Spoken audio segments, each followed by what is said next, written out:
All right, welcome back, tubers. I am Reverend Jeffrey. This is my channel, and today I'm taking you on another special adventure. Today we are going to Dungeness National Wildlife Refuge. It's the Dungeness Spit, and you'll see it in great honor when we get down to the waterfront. For now, let me show you. And there she is in all of its glory. Anyway, all right, now, as I have mentioned before in some of my other videos, I do ride a Harley. Let me show you that real quick here.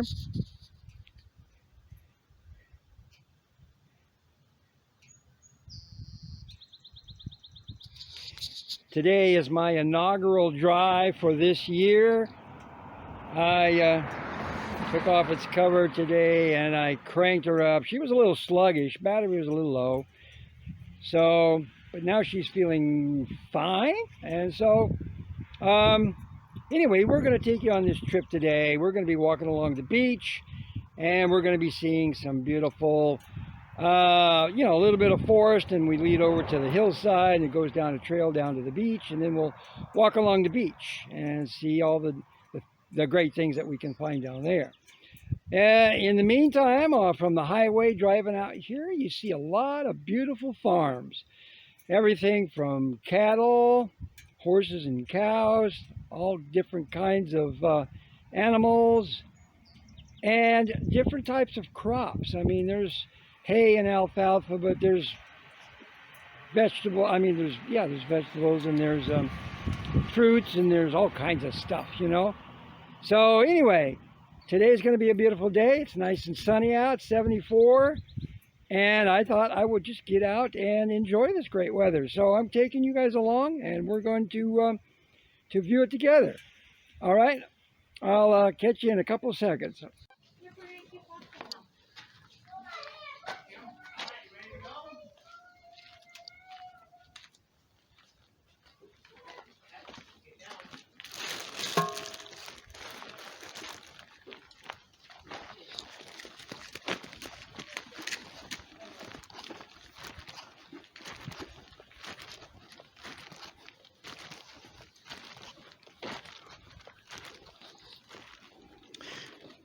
And this happens to be a really good trail leading out to the cliff faces.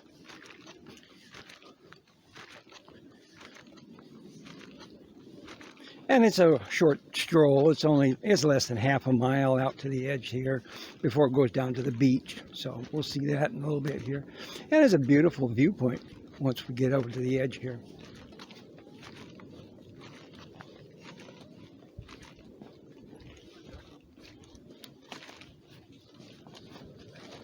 Oh, excuse me.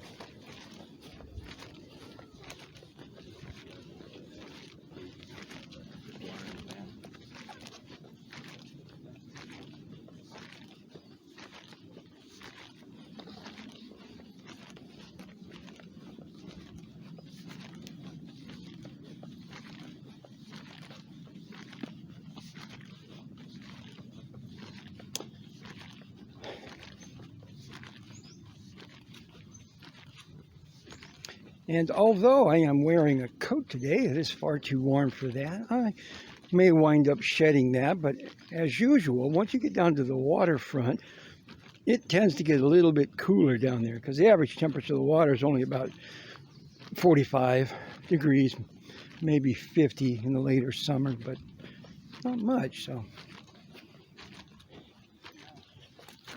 hi.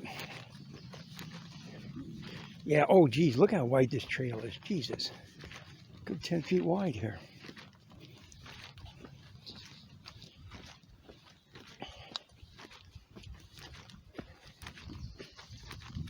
Oh yeah, birds are chirping, flowers are blooming. Oh yeah, this is nature at its finest. And nice benches along the way. You really can't see it all that well, but look, it's stained and polished. Oh my God, really nice.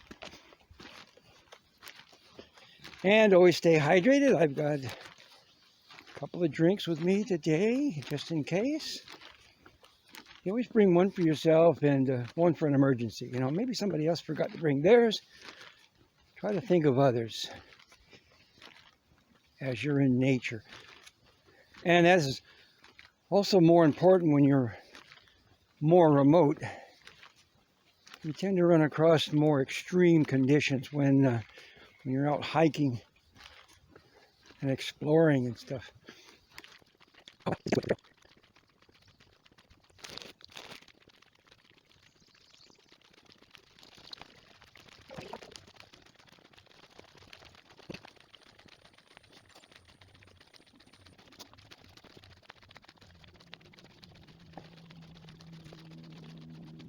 Around these huge trees that we have.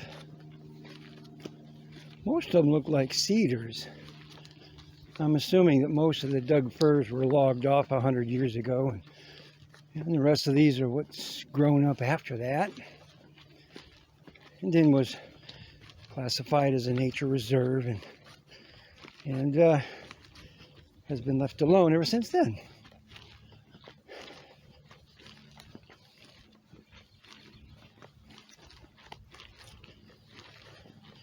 All right, short walk, and so now we're coming up on some signs, and there will be an outlook right around the corner here. So anyway, survival of the wildlife, and they talk about our ecosystems and some of the types of animals you'll come across in the waters and on the beach. Protecting fragile habitats. Yes, it's all about protecting what we do have. Keep it for other generations.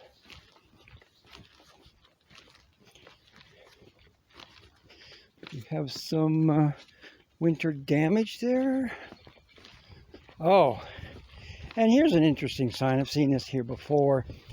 They've got a collection of things that are found along the beach. They want us to, you know, take our garbage with us. Can you see that? It seems to be a little bit dark on my screen here, but you guys might be able to see it a little bit. You know, just various bottles, cans, and shoes, and whatever, you know. People leave stuff on the beach. And here's a summary of a lot of the different birds that we have in the area and different wildlife. There's some deer down there.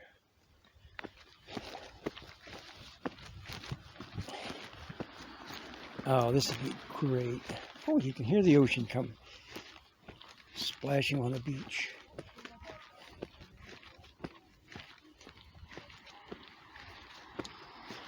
Give you guys a quick tease here. Oh. There's a picture of the Dungeness spit, and see how it's arranged. And then there it is in full glory. Look at that. We are going down there in a few minutes.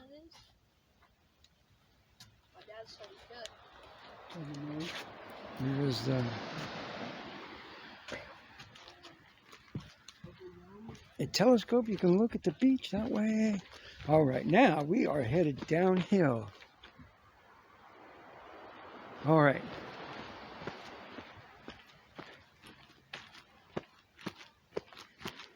It's like a semi-cliff face, but you know, trail's really nice.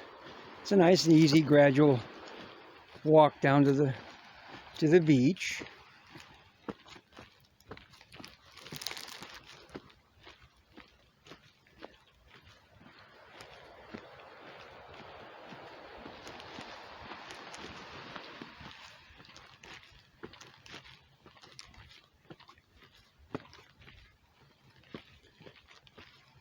Gosh, it's almost feeling like it's almost a paved path. Feels like it's been treated with something. Yeah, blacktop, yeah. A little bit rough, but it's still coated. Oh, wow, yeah. The tide is out. Oh, an eagle, there you go, there you go. bald eagle. Oh yeah, you'll see them around here.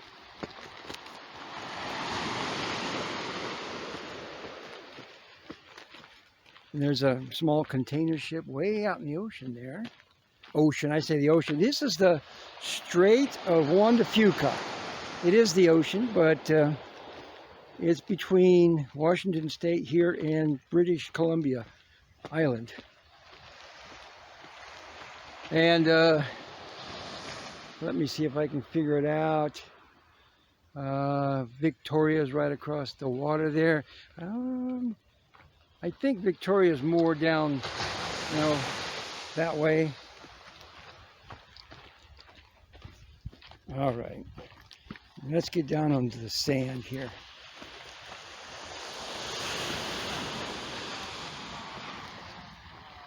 Oh, we've got people taking pictures out here. Oh, it's great.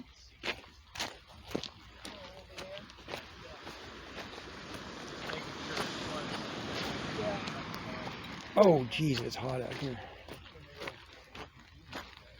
Oh, yeah, as soon as I got out into the sunshine, I'm going to have to take my coat off here in a minute. Let's, oh, God. Let's stop and do that. Another thing some people like to do out here is they grab all the driftwood and they make little camps among the logs. And also you'll see art forms. They like stacking rocks. There's one there. There's a couple more down there, and you'll see them every once in a while. But I'm going to stop for a moment here. Give you guys a second here. Oh, there we go. Take my coat off.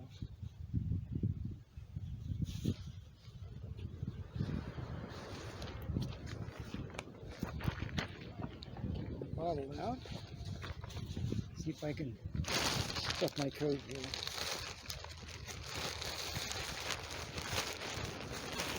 This is a pretty good sized bag I've got with me here, so this should accommodate. And hang on a second. Oops, sorry. Don't make you guys too dizzy there. Put my shades down. Trip on the rocks. Let's get out a little bit more to the sand here, which is a little more even steady going here. And there's something, I don't know what that is, but art form. People drag stuff together and do all kinds of things, Oh God, you can smell the ocean. It's great. And the tide's out too. That's another big bonus. When you're walking on this spit here all the way out to the end, it probably takes a while. I'm not sure if we're going to go all the way out, but I got plenty of refreshments, and if the tide starts coming back in, we got plenty of time. If I get a chance, I'm going to take a peek at some of these little encampments that people have built. That should be kind of fascinating.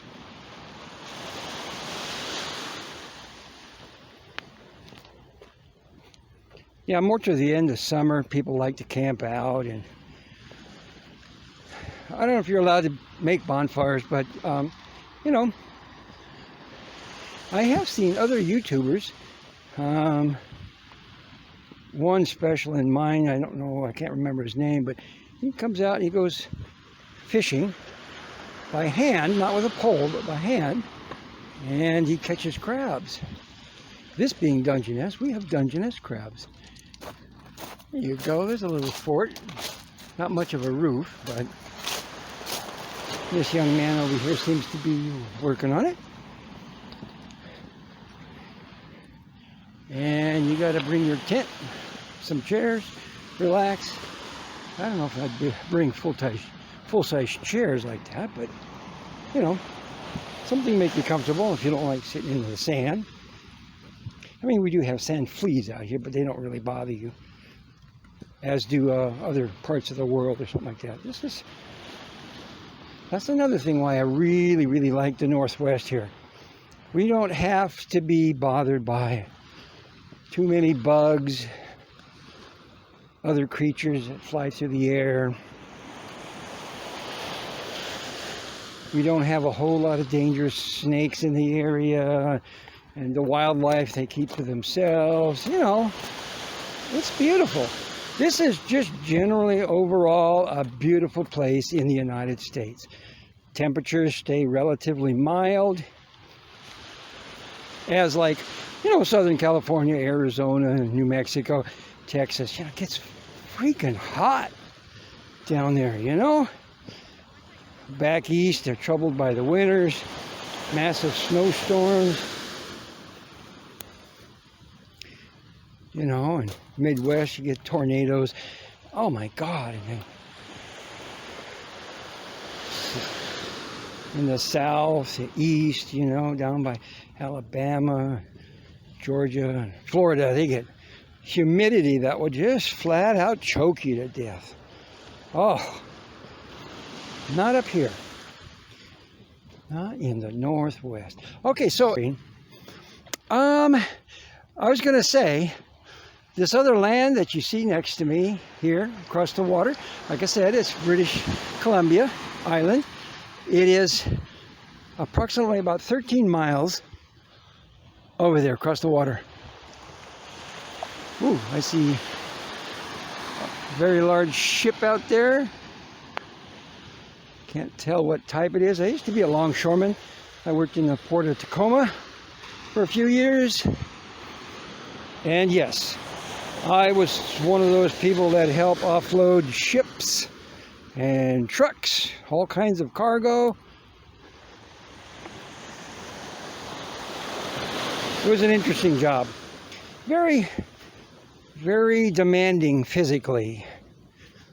And ultimately that's what got me to get out, because I wound up destroying both my shoulders and I could no longer do the job anymore. So that was the end of that. I worked for about 4 years, from 05 to 09, and unfortunately, as it worked out,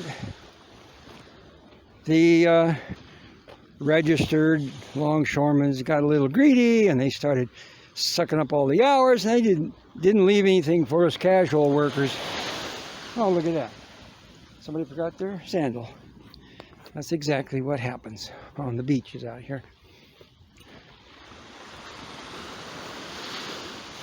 Now, I understand that seaweed is supposed to be good for you, but I don't know what kind, what it looks like, so I have nothing to do with that.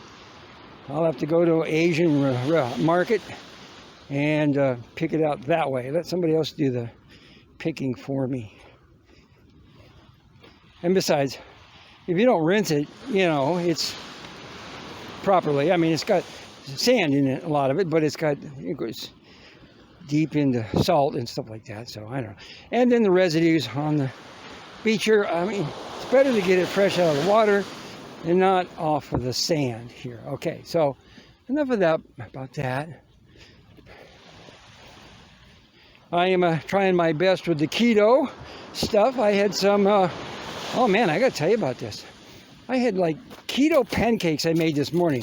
You throw everything in a blender, whip it up, and it does have a couple teaspoons of baking powder in it, so it had a tendency to thicken up a little bit. So I made my pancakes got a little thick. The recipe makes like 16 pancakes. Feeds 8 people? Ha! Ha! Not me. I made 5 pancakes and I ate 2.5 of them. So 4 grams per 4 net carbs, I'm sorry. 4 net carbs per 2 pancakes. I had half the thing, so I must have had 4, let me think, 4 carbs times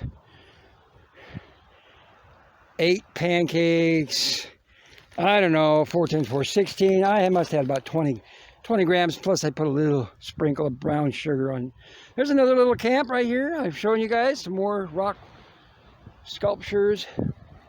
We're gonna find some more as we go down farther on the beach. Anyway, so keto now, here's the thing. So I'm diabetic, so I'm keeping an eye on now, right, on my diet. I'm trying to reduce my carbohydrate, can't even say it, carbohydrate intake. Virtually no pasta, no breads. Oh yeah, I know, it takes the fun out of life. No rice. So you gotta experiment. It's like learning a whole new culture, right? It's like if you moved over to Japan, you want to figure out, you know, what types of food you like over there, or you go to Thailand, or go to whatever, you know. You go over European market. They're mostly all civilized over there, but you know, you get American dishes everywhere you go, but the local culture.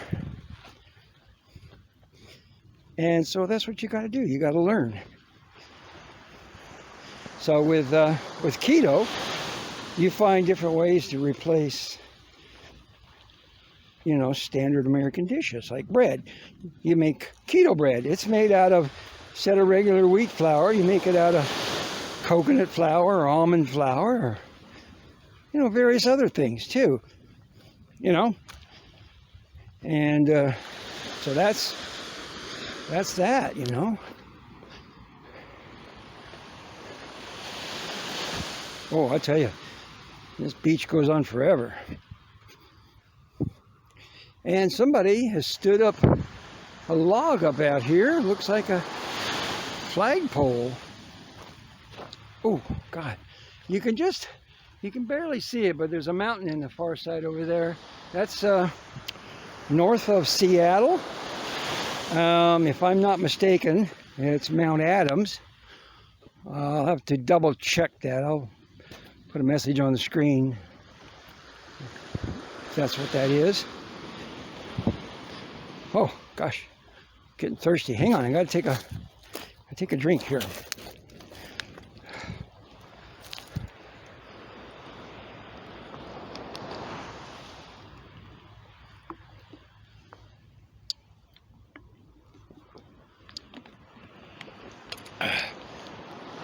All the lovely homes up on the hillside there. Beautiful, beautiful.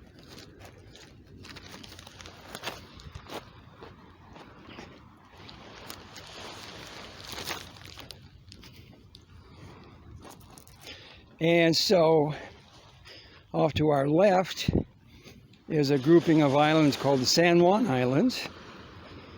Very popular for traveling to.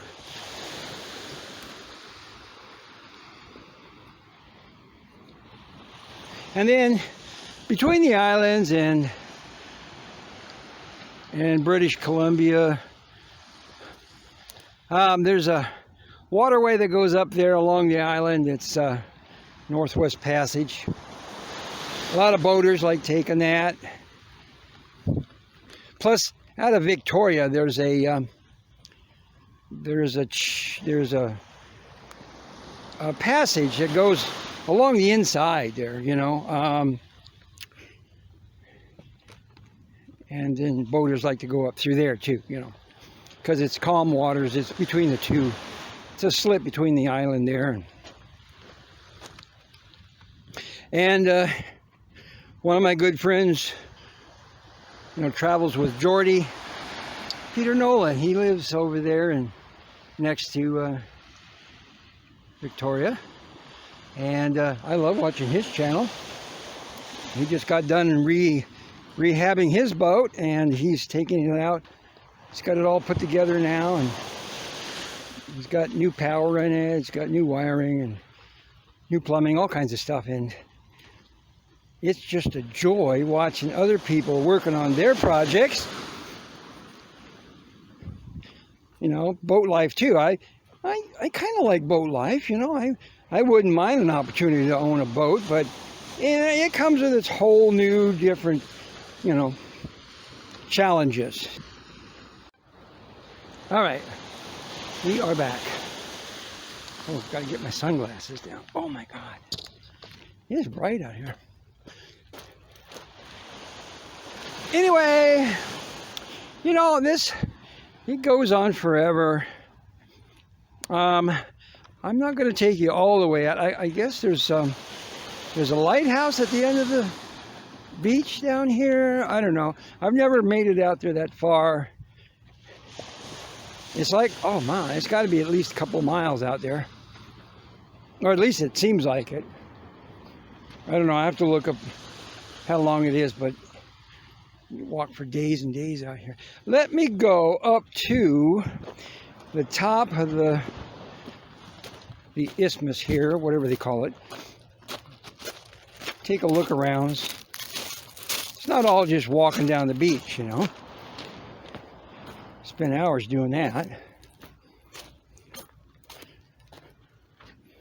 I don't want to make this too long. I'll speed some of it up, but oh my God. So you go up to the peak here, and as you see, it's just a natural formation. There's the mountains in the background. And then over here to my left is Squim. Can't see it from here. But, oh my Lord. And you see another formation of land that comes out there, and then it goes down farther. There's the lighthouse way out there at the tip. You can see it barely in the frame where the mountain's at, down to the right of the mountain there. There's at least another mile and a quarter of beach to get out to there. That's too much for us today. But, oh, there's an airplane with some pontoons on it. He's going to land in the water somewhere. And the Northwest has Fairchild International Airport on the west side of Tacoma, not far from where I'm actually living. And so we get a lot of visitors that come over from Seattle or whatever, you know. And sometimes, you know, they got some Learjets that come in and land, and life is good out here. Okay, so anyway, we're going to be heading back. Oh my goodness. Check this out. I mean, you see a lot of neat stuff out here on the beach, but check this log out. There's an old growth log right there. Jeez. The circumference of that is got to be huge. The diameter alone is close to about 6 feet. That's an old growth tree right there. Looks like it's been cut down. Somehow or another it started wandering the ocean, wound up on the beach here. There's some crab shells.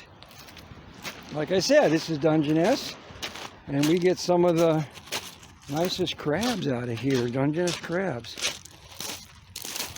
Oh yeah, there's crab bodies all over this beach. So, let me get out of the rocks here. You can hear them crunching underneath me there. And dead seaweed. Okay.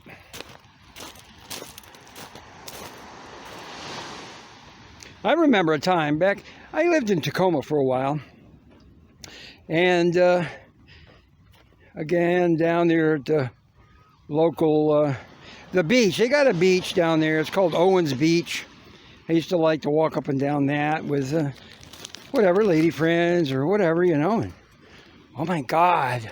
I tell you, one day I was walking out there all by myself, and just down from the water, not too far, you get down at low tide, and about another 10 feet, 15 feet farther out, it just drops right off.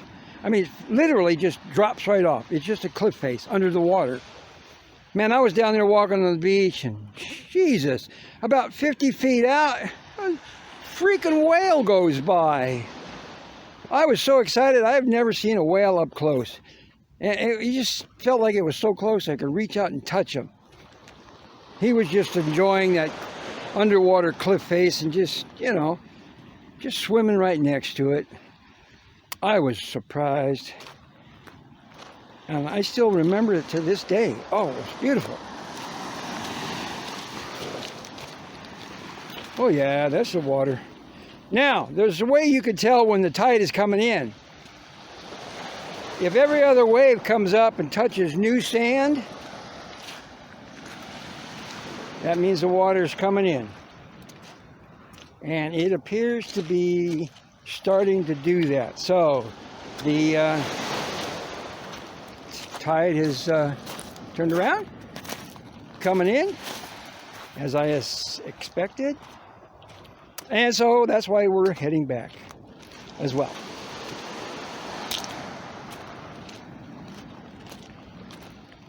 Oh, look at that view, man. The mountains, the trees, the cliff face. Oh, it is so beautiful out here. And this is how you recharge your batteries. You forget about the woes of life. You come out here, you breathe in the salt air,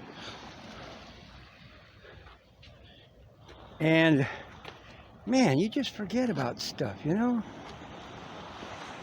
I'm loving it. Yeah, I was finishing up working on a few of the things on the house. Kind of almost stuck. Right now I'm waiting for parts to come in. And just doing little stuff in the meantime to catch up. I've got it to the point now to where I want to tear up some more of that kitchen floor and start putting in the finished floor. Put some plywood down, put some cabinets in, put in finished flooring up to the cabinets. So you'll see that when you go over to my regular series on the house. What do they call that? A shameless plug for my regular channel? I mean, it is my channel, but I mean, for the most part, I'm working on the house. And then every now and then I'm going to bring you adventures like this here. The last one, it is session number 81, was the Salduck Falls. I took you out to there and showed you that. And today, giving you an opportunity to come down here with me onto the beach. Dungeness National Wildlife Refuge. So, being a refuge, the birds are protected, the wildlife is protected, everybody's protected. Oh my goodness, we got logs floating out here in the water. I can see no less than about 1, 2, 3, 4, 5, 6, 7 logs. My goodness. Definitely a travel hazard if you got your little motorboat or something. You gotta watch out for submerged logs when you're running around in your boat. Either that or you get a really strong hull and you'll have a tendency to bounce off of them now and then. That's even worse than driving your car up into the woods and having an occasional deer run in front of you.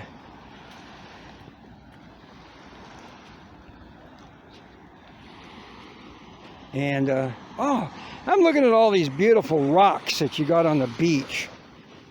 There are a lot of different types of rocks. You know, I'm not a geologist or anything like that, but, you know, it fascinates me. You see marble rocks, you see granite rocks, you see igneous rocks, you see all kinds of stuff. And the grain structure and the, oh my goodness, you know, marbling. There's a lot of marbling in the rocks, various rocks, you know, not all of them, but they get swept down by rivers and stuff, and some of them were pulled down by glaciers back, you know, hundreds of thousands of years ago, or even as much as the last ice age, 25,000 years ago.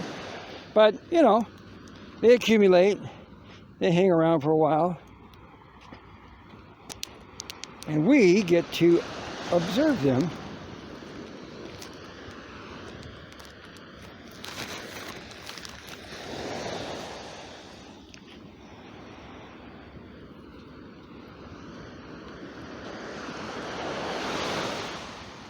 Swish. Waves. Now today is a fairly calm day. I mean, there's very little wind. Actually, no wind at all. I can't even feel it, hardly. So the water is like, well, what they call glass. You know, for the ocean, that's pretty good. That is real good. That would be a great day to go fishing. You're not fighting the waves. You just go out there, cast a line out. You know, I did that a long time ago when I was younger, when I was in the service. I went fishing out here with a friend of mine, and oh yeah, I caught something. Oh yeah, that son of a bitch would not let go. I pulled him up. It took me, I struggled with it. I got him up. It was a goddamn dogfish. It was a shark. So we got him as close to the boat as we could, and we had to cut him loose. Several reasons why. First of all, they're protected, but secondly, you can't pull a shark on board. That's way too dangerous. Well, he wasn't all that big. I mean, it was like 5 feet, 6 foot. But still, I mean, we would have had to muscle him up, and then there was no way we can figure out what to do with him, you know. So we took the only course of action that was available to us. So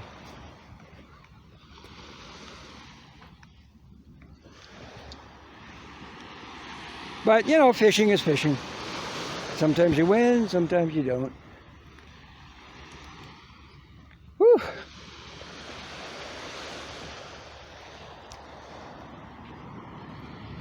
There we go. Mr. and Mrs. Bring Your Own Lawn Chair out here. They're just enjoying nature at its finest here. Oh.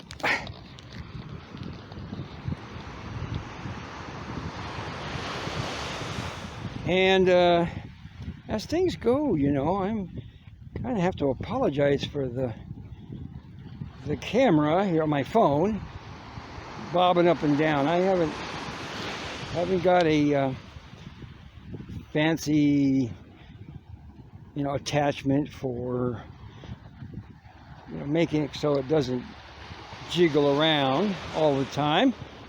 You know, my channel becomes more famous and I make some money. I might invest into you know, drone for one thing, but secondly, you know, something to stabilize the camera a little more, you know. So we'll work on that. You guys can have a big help in that. So, you know, tell all your friends, let people know, make my channel a little more popular. We'll do something about that. I'll take you guys out on more adventures. Oh yeah, we got lots of adventures.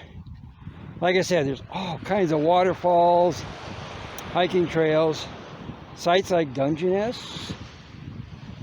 Oh yeah. Sometime this summer, I'm going to take you over to Fort Gun Emplacement. It is over by Port Townsend. It is a huge installation. Took my lady friend out there here a couple years ago. It was beautiful, beautiful. You know, World War II stuff. We got a lot of those up here in the Northwest, and all along the coastline too, going down through Oregon and maybe parts of California as well. So.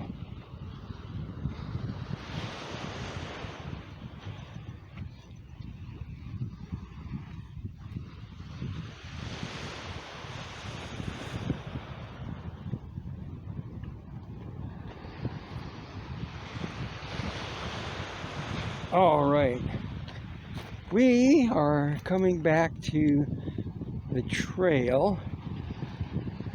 As you can barely see from here, the trail leads up the side of the hill there. We'll take you back out to the parking lot. This is beautiful out here. I really like these outings. I've been working on my legs.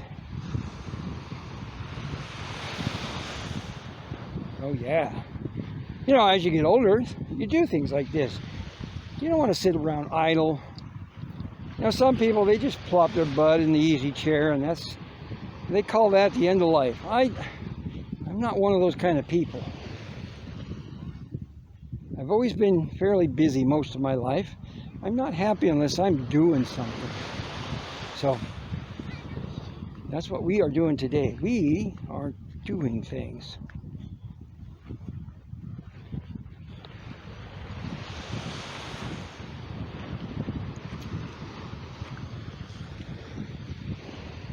Hopefully, I will be hosting all of these little tours and stuff like that for many years to come. We shall see. Well, somebody's got their big camera out here. My goodness.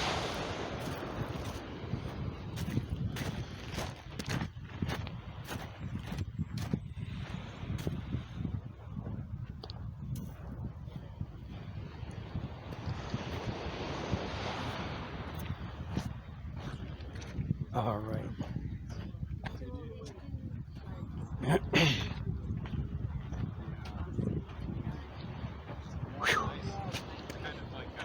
It's getting warm out here.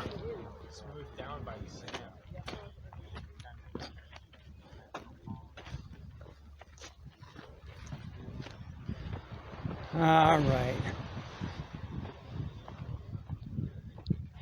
Unstable bluffs. Do not climb. That is a true statement. Most of these cliffs are made out of sand.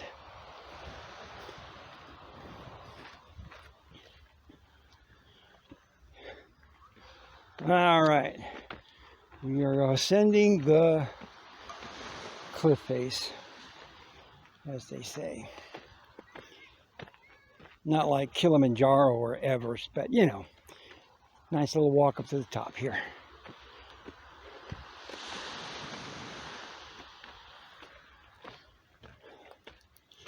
Oh my God. I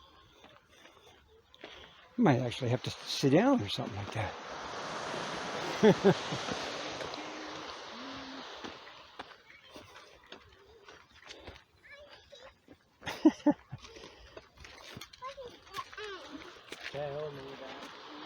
Oh yeah, bring the whole family down here. Okay. All right, hang on. We got a bench right here. I would go up to the top, but there's probably, oh my God, people up there. Oh. Turn the camera around here for you guys.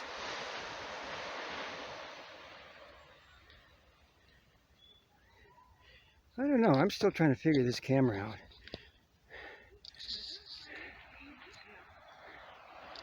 Pushing the buttons, but they don't seem to be doing anything.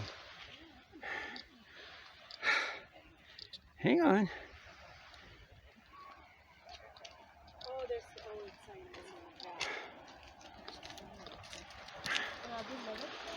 Oh. All right, so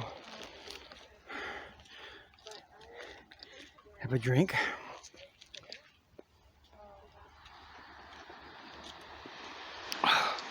Oh, I don't know if you can hear the ocean coming in, but that's a beautiful sound.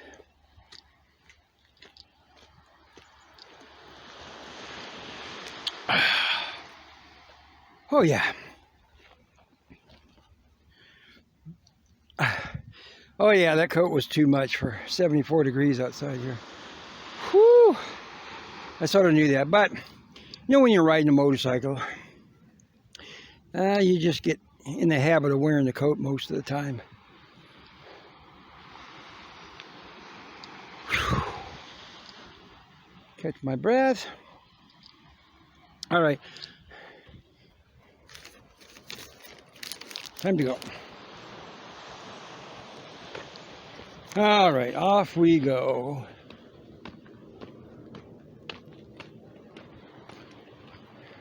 Actually, this is I guess what you call the steepest part. I took my friend down here. He smokes all the time, but I'll tell you what, I thought he was going to die. He had a hard time trying to make it up this hill.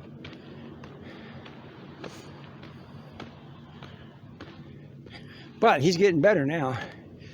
He's got a renewed interest in life. He's exercising, and oh my God, me too. Come back up to this lookout area here. There's the telescope in the mountain, and oh, the lighthouse just to the right of that tree there. Oh man, you'd have to zoom in on that one.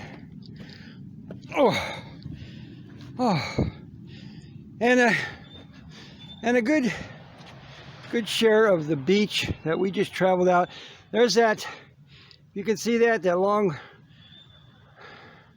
log that was planted into the beach there. That's down a ways, so we went down past that a little ways, and then as you can see, that beach just continues to go out and out and out down to the lighthouse. Oh my God, that's another mile out there. And yeah, I'm winded. I do that once or twice a year. Come down to this beach here. Just thought I'd videotape it for you guys today. Give you another idea of some of the great parks that we have up here and the scenery that we've got. Beautiful weather. Again, here's this map of the Dungeness Spit. We went out here. We were right about out in here somewhere, I think. It's where that tree was planted, whatever, the pole. And then it continues. This other landmass comes into here, continues. Oh, way out here, there's a lighthouse, and then it continues even farther past that. Called the Longshore Drift is what that's called. And then you got tide flats, tidal elements in there. Cool. All right.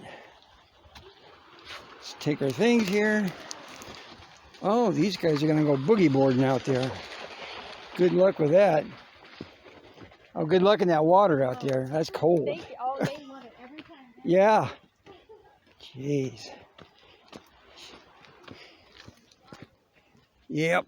Like I was saying, that water's about 45 degrees out there. You know, there's nowhere for it to slow down and warm up. It comes in, goes out every day with the tides. Every day, in and out, in and out. That is ocean water out there, my friends. That is cold. Now, down in Southern California, the water is warm. But, you know, you're at the lower latitude, you know. Jeez. I remember that. When I went into the service, here I was 18 years old. Biloxi, Mississippi was my, well, I did, you know, training in San Antonio Air Force Base there, and then shipped out eventually to Biloxi, where my tech school was out. I worked on computers. They had a school there for computers, and also the base was to admin and security and a bunch of other people, you know, so. But one thing that I found out is when I had a chance to go down to the beach was 3 blocks away from the base.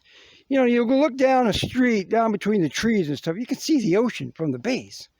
You know, you go outside the gate there on the base, man. Right there's the beach, man. Oh, and I couldn't believe it. I walked out into that water, and there was no drop-off, first of all, right? I mean, it just gradually went out for hundreds and hundreds of feet. But I couldn't believe it. And the water was warm. It was like bath water. You know, the Gulf, you know, not too far from Florida. That was in Mississippi, Biloxi, Mississippi. Anyway, oh, I couldn't believe that. I had never known ocean water to be that warm. And then one day I was walking back I was out for a stroll or whatever. I was walking back to the base, and it started raining one day. And my immediate response was, oh crap, it's going to rain. Oh crap, I got to get back. And then, because up here in the Northwest, when it rains, it's cold. You get wet. Oh man, that water started coming down. It was like taking a freaking shower. The water was warm. I won't say it was hot, but it was warm. Warm rain. Another sensation that I've never felt before. Oh my God. It's amazing what you learn, what you find out when you do traveling. And then, of course, the whole culture in the South. That was the first time I had a chance I was 18 years old, you know, going into the service. I spent 10 months there at the base. There's a whole nother story all to that, so I might tell you about it someday. But that was interesting. Very, very interesting. So I've seen, you know, half the United States, you know, driving to and from over the years. I've even had a chance to go up in the Northeast once or twice. I was around the Chicago area for a couple of days, and then I was upstate New York a couple more days one time, and oh yeah.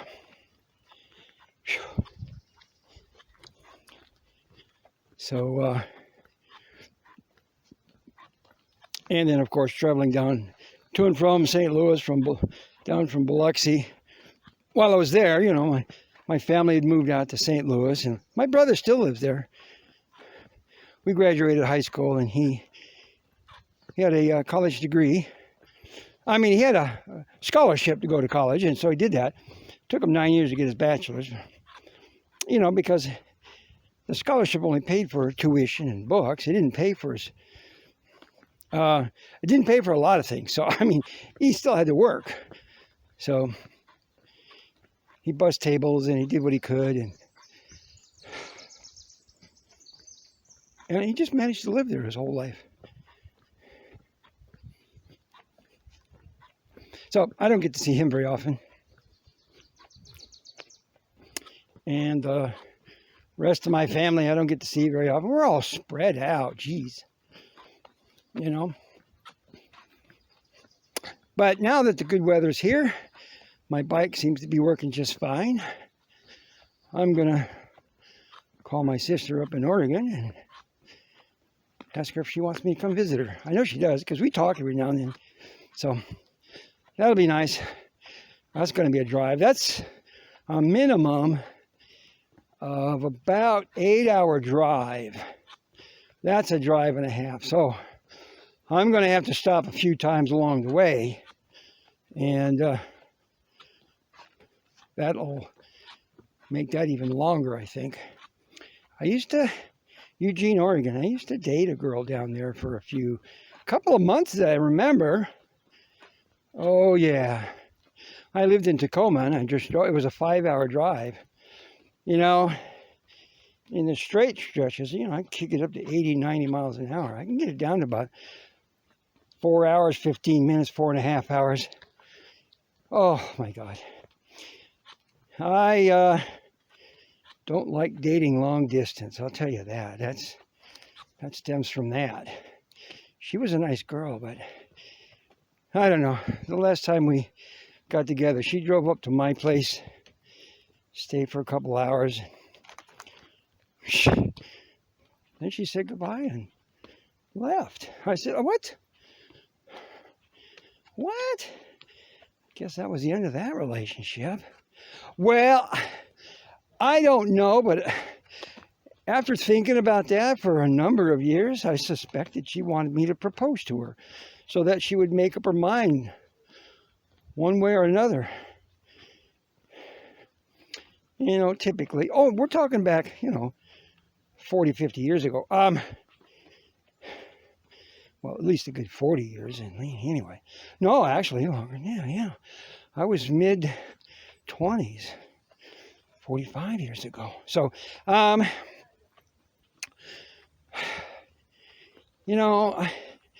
was just out of my second marriage, and I wasn't looking to settle down just right then, So, in my mind,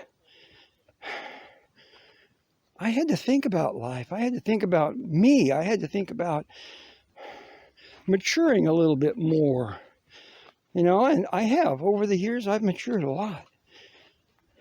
So, I don't know.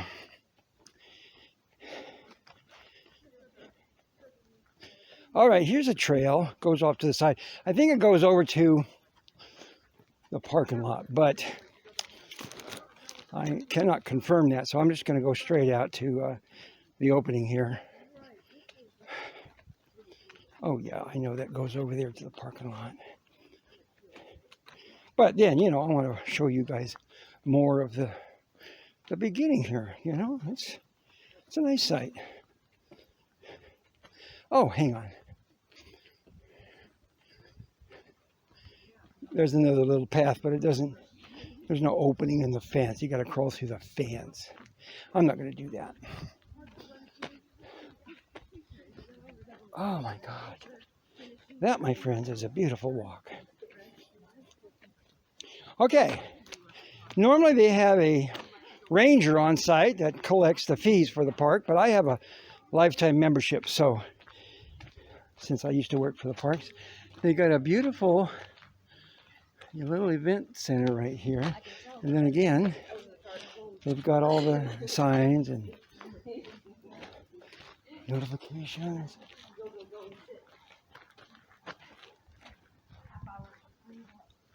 Hang on, I'm looking around here. Oh, yeah. This goes back to I went the long way out the last time. Let me come back over here to the parking lot. Normally, the other parking lot behind me is full to the brim most days. And this one off to the side, most people don't know about that one. So that's why I pulled up over here. So, yeah.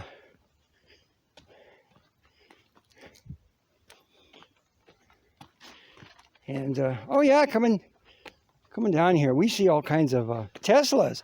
I happen to be into Teslas a lot.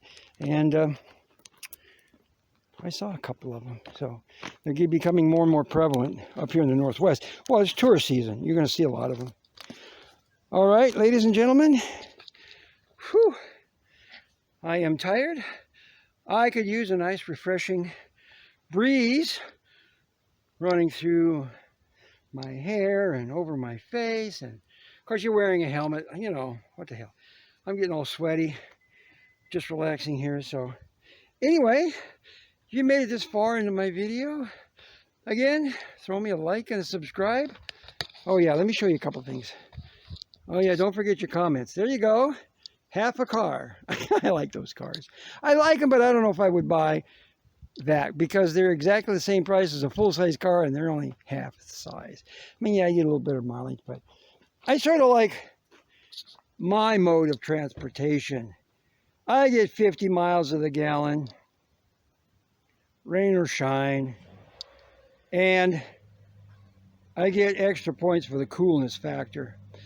I always wanted a Harley in my life. Ever since I was 14, I wanted a Harley. Strange, my folks would never buy me one. I don't know why. Well, Yeah, for a number of years I drove Honda Nighthawks. I started out with 650. God, I didn't have that one very long because it was too small. I realized I like the bigger bikes. I got a 750. Even though it was a heavier bike, it was more comfortable. I rode around in a few years, and eventually I had the opportunity in early 80s, and I picked up this guy here. No, not true. Hang on. Oh shoot, when did I buy that? Well, I bought this in 2000. I bought it brand new in 2000. Oh, I know what I'm thinking. My Nighthawk 750 that I got that early 80s. This I got 2000. It's a 2000 Honda FXDX. And I still have it. This is 2021.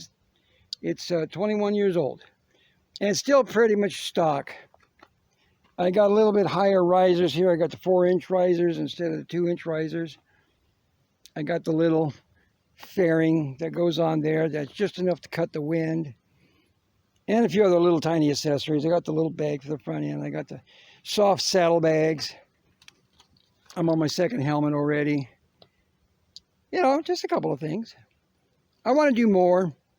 Eventually, I want to go through the catalog and buy all kinds of things. I can, you know, air intake, a better looking air intake, and we'll get there. We'll get there. I got to clean her up. I got to restore her. It's got some rust on it. So, anyway, that's enough for today. Get you guys back around. Thank you for watching. We will catch you on the next one. We'll find something else that is more fun to watch. We'll get you there. All right. Thanks for watching.